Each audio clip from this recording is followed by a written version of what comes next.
Pour tracer une parallèle à une droite D, une parallèle, ça va être une droite qui va aller dans la même direction, donc une droite qui sera comme ceci, ou comme cela, ou comme cela. Je vais utiliser l'équerre et une règle. Et très simple, il va falloir que je fasse monter ou descendre cette droite. Pour ça, je vais utiliser la règle comme une direction et mon équerre comme la droite que je vais faire monter ou descendre. Donc l'équerre, je vais la poser ici car je vais faire monter ou descendre ma droite.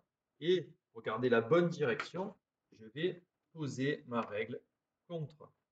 Une fois que c'est fait, je peux faire monter ou descendre ma droite. Donc, par exemple, ici, je la fais monter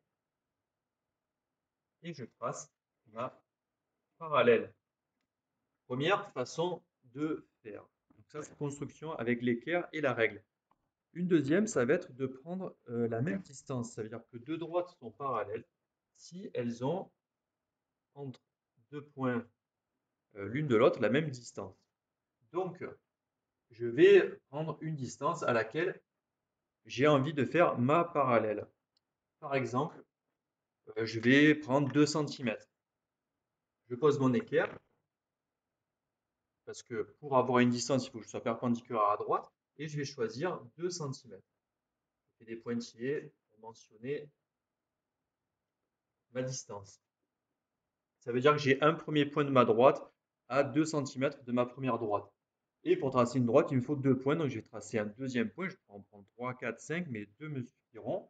Donc, je vais faire un autre point à 2 centimètres de cette droite. Je prends mon équerre, je la pose, je trace 2 centimètres. J'ai un deuxième point de ma droite, je vais pouvoir la tracer.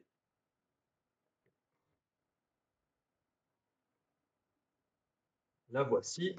J'ai donc une droite qui se trouve à 2 centimètres de ma première et qui lui est bien parallèle. Deuxième façon de tracer une droite parallèle à une autre.